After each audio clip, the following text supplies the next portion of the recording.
La meilleure chose que tu peux apprendre, c'est comment est vraie la parole de Dieu et comment Dieu t'aime. Dieu veut le meilleur pour toi. Il veut que tu vives vieille, 120 ans. Oh là là!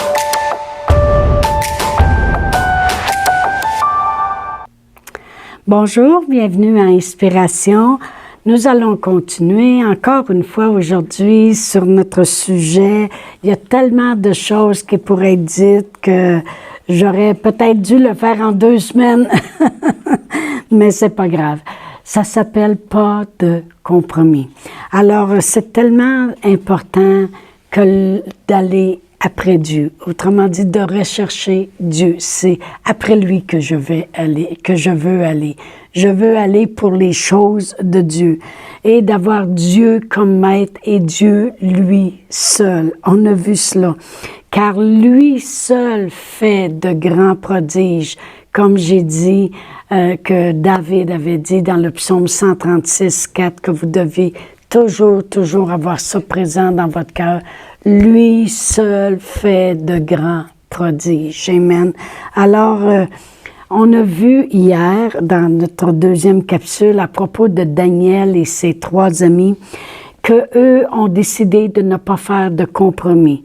Et qu'est-ce qui arrive, c'est que ça paraît quand ils ne font pas de compromis. Ils veulent démontrer qui ils servent et ça paraît. Ils sont plus intelligents, plus sages que tous et même ils sont utilisés de Dieu grandiosement.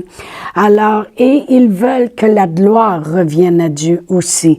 Alors, lorsque le roi veut positionner Daniel, il dit, mets Meshach, Shadrach puis Abednego dans la position, puis moi, je vais rester à ton service. Amen.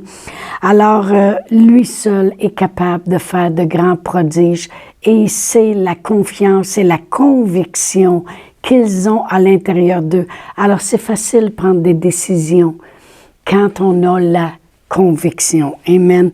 Toute bonne chose vient de Dieu. Alors, on va te retourner à notre histoire dans Daniel parce qu'il y a encore des choses que je veux que l'on voit. Et on va aller dans le chapitre 3 de Daniel. Et là, maintenant, parce que le roi a reconnu, on a vu, quand on a lu les derniers versets de Daniel 2, lorsqu'on avait lu dans notre capsule 2, que le roi fut émerveillé, que Daniel interprète les choses, puis il a dit, c'est vraiment Dieu qui est Dieu, puis c'est vraiment Dieu qui est le Seigneur. Mais son cœur n'a pas changé pour ça, là. Et il n'est pas devenu un croyant à cause de ça. Il a juste reconnu. Alors, dans le chapitre 3, le verset, le roi fait élever une statue. Bon, puis là, il veut que le monde l'adore. Alors, on va lire à partir du verset 4.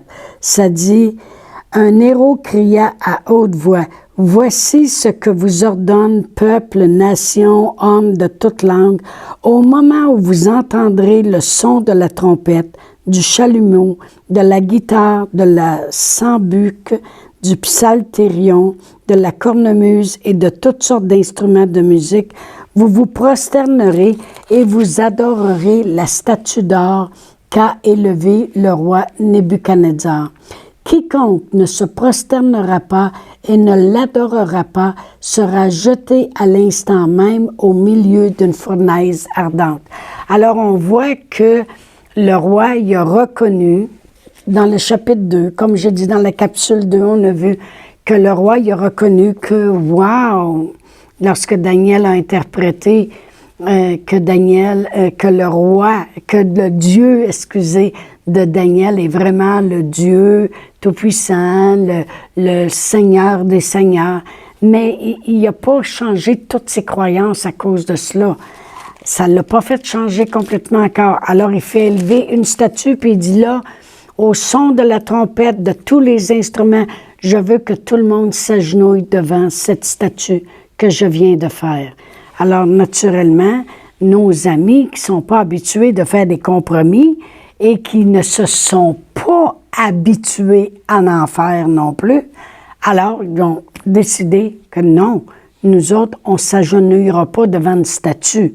Dieu, c'est notre Dieu. On ne commencera pas à donner une révérence à une statue. Alors, c'est exactement ça qui est arrivé. Au verset 8, ça dit « À cette occasion et dans le même temps, quelques Chaldéens s'approchèrent et accusèrent les Juifs qui n'avaient pas voulu, justement, s'agenouiller. » Alors, qu'est-ce qui est arrivé? On va aller au verset 12 maintenant. « Or, il y a des Juifs à qui tu as remis l'intendance, » là, il parle au roi, « de la province de Babylone, Shadrach, Meshach puis Abednego, il les nomme, hommes qui ne tiennent aucun compte de toi, ô roi. Ils ne servent pas tes dieux et ils n'adorent point la statue d'or que tu as élevée. » Alors Nebuchadnezzar, irrité et furieux, donna l'ordre qu'on amène Shadrach, Meshach puis Abednego. Et ces hommes furent amenés devant le roi. Nebuchadnezzar prit la parole et leur dit, « Est-ce de propos délibérés, Shadrach, Meshach puis Abednego, que vous ne servez pas mes dieux et que vous n'adorez pas la statue que j'ai élevée? Maintenant, tenez-vous prêts.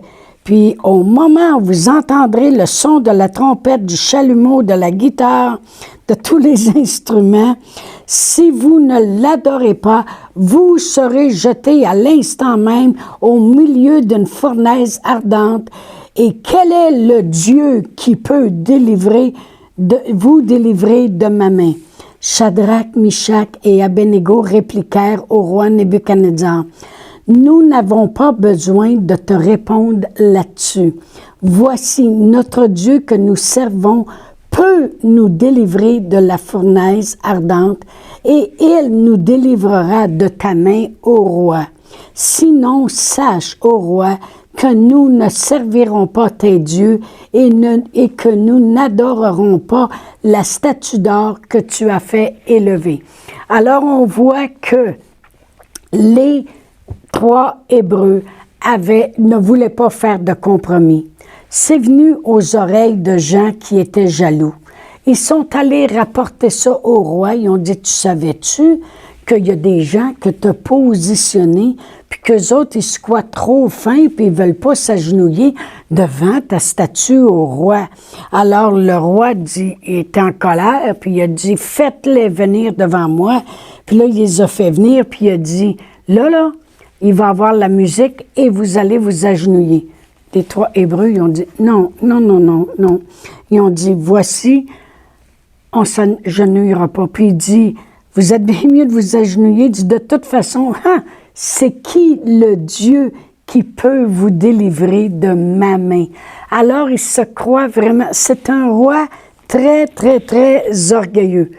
Eux autres, ils n'ont jamais fait de compromis avant, puis c'est pas là qu'ils vont commencer à en faire. Voyez-vous, quand tu es une personne qui ne fait pas de compromis, c'est facile de continuer à ne pas en faire. Mais si tu es une personne qui fait des petits compromis ici, puis des petits compromis là, puis des petits compromis ici, « Oh, ça, c'est pas grave, ça, on peut se le permettre. Oh, ça, c'est pas grave, Dieu, il dira rien. Oh, c'est bien correct. Quand même qu'on fera ça un petit peu, quand même qu'on fera ça un petit peu. » Mais on va dire quelque chose. Quand tu arriveras devant des situations très importantes de vie ou de mort, tu vas avoir de la misère à faire à ne pas faire de compromis là, parce que tu en as toujours fait. Mais voyez-vous, Meshach, Shadrach puis Abednego n'ont jamais fait de compromis. Alors c'est une continuité. Ils n'en ont jamais fait, puis c'est pas aujourd'hui qu'on va commencer, même si c'est une question de vie ou de mort. Et vous savez, le roi Nebuchadnezzar était le roi le plus orgueilleux qui existait. C'était la personne la plus têtue. Sa ville était bâtie d'une architecture tellement spéciale que le mur, il y avait toujours des grands murs tout le tour de la ville. Bien, lui, ses murs étaient tellement larges qu'il pouvait circuler 8 chariots sur ses murs pour surveiller la ville. Tellement c'était un homme orgueilleux, c'était un homme puissant. Son trône était au milieu de la ville. Et puis lui, il surveillait toutes choses. Et Nebuchadnezzar, il dit, il se pense plus puissant que Dieu. Il dit, puis je me demande bien quel Dieu qui pourrait vous délivrer de ma main? Ça se trouve au verset 15. C'est vraiment être orgueilleux de se penser plus grand que Dieu lui-même. Mais les 3 Hébreux, ils n'ont jamais fait de compromis, puis c'est pas aujourd'hui qu'ils vont commencer à en faire. Alors la parole de Dieu dit, on ne commencera pas là. Alors le roi est en colère. Alors il fait chauffer la fournaise 7 fois plus que normal. Il dit, ils vont brûler, puis pour être bien certain qu'ils vont brûler, chauffer la fournaise 7 fois plus encore. Et il veut les précipiter dans la fournaise. Amen. Alors, ils ont chauffé 7 fois plus, assez que les gens qui étaient près, les soldats près de la fournaise, il y en a qui ont été brûlés parce qu'ils étaient trop près, tellement que le feu était puissant. Alors, si je vais au verset 23, ça dit, « Et ces 3 hommes, Shadrach, Meshach et Abednego, tombèrent liés au milieu de la fournaise ardente. » Alors, ils les ont même fait attacher. Écoutez, fournaise ardente, 7 fois plus chaude que d'habitude, ils les avaient fait attacher, ils tombèrent. Quand j'ai lu ça, ils tombèrent, ça m'a fait penser à des vieux films, des fois qu'on voit, comme j'avais vu le gros singe, là, comment il s'appelait, là, King Kong, c'est ça. Et puis, il y a un des films qui ont déjà fait que, là, tu vois le feu, là, puis là, il y a comme une passerelle, puis la personne, elle va tomber dans le feu. Bien, c'est exactement comme ça. Ça dit, ils tombèrent liés au milieu du feu. Alors, il les a jetés dans le feu. Et je vais lire du verset 24 à 26. Ça dit, « Alors le roi Nebuchadnezzar fut effrayé et leva précipitamment. Il prit la parole et dit à ses conseillers, « N'avons-nous pas jeté au milieu du feu 3 hommes liés? » Ils répondirent au roi, « Certainement, au roi. » Il reprit et dit, « Eh bien, je vois 4 hommes sans lien qui marchent au milieu du feu et qui n'ont point de mal, et la figure du 4e ressemble à celle d'un fils des dieux. » Ensuite, Nebuchadnezzar s'approcha à l'entrée de la fournaise ardente et prenant la parole, il dit, « Shadrach, Meshach, Abednego, serviteurs du Dieu suprême, sortez et venez. » Et Shadrach, Meshach et Abednego sortirent du milieu du feu. Les satrapes, les attendants, les gouverneurs, les conseillers du roi s'assemblèrent. Ils virent que le feu n'avait eu aucun pouvoir sur leur corps de ces hommes et que leurs cheveux n'avaient même pas été brûlés, que leurs caleçons n'étaient point endommagés et que l'odeur du feu ne les avait point atteints.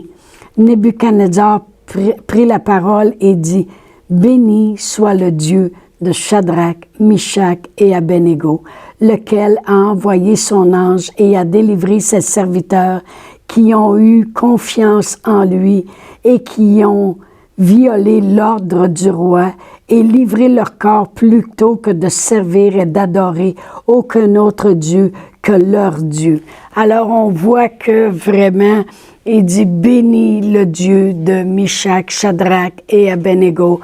Il est vraiment, c'est la 2e fois là qu'il y a une manifestation de la grandeur de Dieu.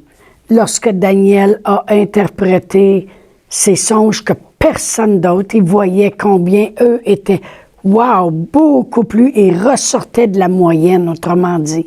Ils ressortaient comparativement aux autres. Il a vu une différence et il a dit, wow, je vais te mettre en charge, t'es vrai. On voit que ton Dieu est spécial.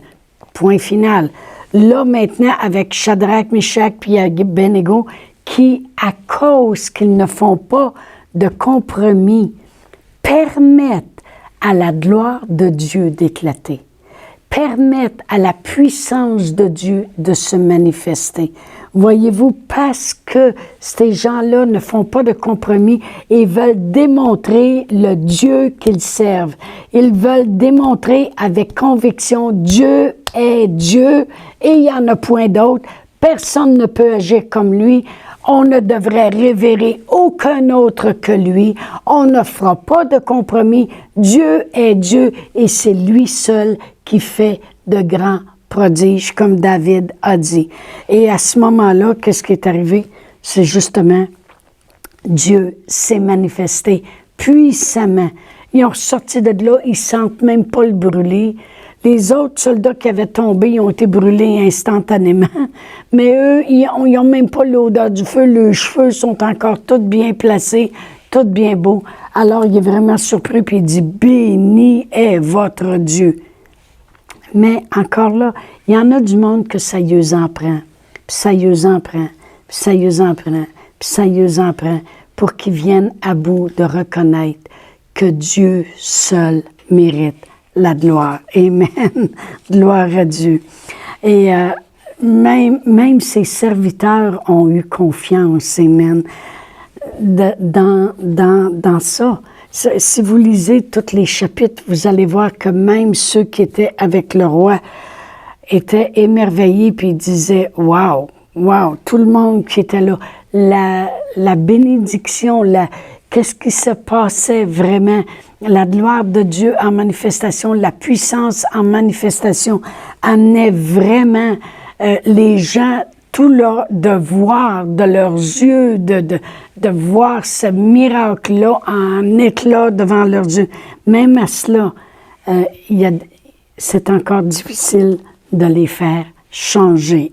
Amen. Le roi, j'ai marqué, le roi reconnaît ces choses, mais son cœur ne se tourne pas complètement vers Dieu à cause de cela. Amen. Et dans le chapitre 4, le roi, il a eu un songe. Et puis, il demande à Daniel de l'interpréter.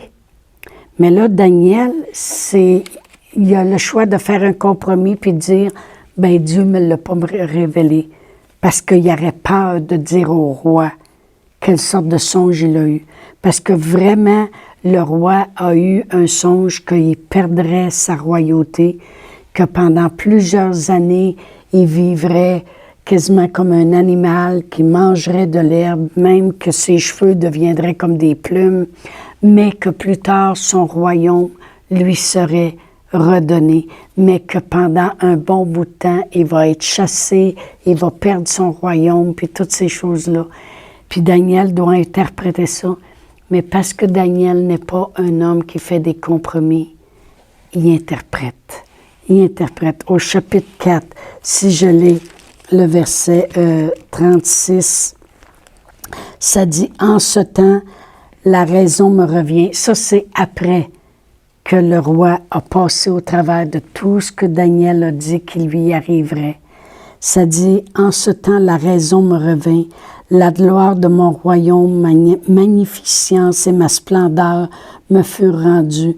Mes conseillers et mes grands me redemandèrent. Je fus rétabli dans mon royaume et ma puissance ne fit que s'accroître. Maintenant, moi, Nebuchadnezzar, je loue, j'exalte, je glorifie le roi des cieux, dont toutes les œuvres sont vraies et les voies justes, et qui peut abaisser ceux qui marchent avec orgueil. Voyez-vous, parce que Daniel avait jamais fait de compromis, ni ses amis, ils ont été capables, ses amis, de faire face à la mort, même brûler dans le feu, puis dire non, on ne fait pas de compromis. Après ça, vous continuerez de lire tout le chapitre 4, parce que c'est là que le roi a eu un songe. Daniel l'a interprété, puis il a dit, tu vas perdre ton royaume, tu vas vivre, tu vas manger de l'herbe comme les animaux pendant des années, mais Dieu va te rétablir un jour. Mais quand Dieu l'a rétabli, c'est là qu'il fait cette confession, puis il dit, ben moi, je reconnais vraiment que Dieu peut abaisser les orgueilleux. Mais toutes ces choses-là se sont passées parce que Daniel, Meshach, Shadrach et Abednego n'ont jamais fait de compromis. Alors, je vous dis à demain. Au revoir. Chantal Paulus est avec vous tous les jours du lundi au vendredi sur Facebook et YouTube. Vous pouvez écrire à Chantal en privé sur Messenger. Si vous avez manqué une capsule, retrouvez-la sur la section vidéo de Facebook ou sur YouTube si vous désirez faire un don par Interac. Voici l'adresse courriel capsule.inspiration au pluriel @gmail.com. Le mot de passe est inspiration au pluriel. Vous pouvez aussi faire un don par www.eslr.org/dons.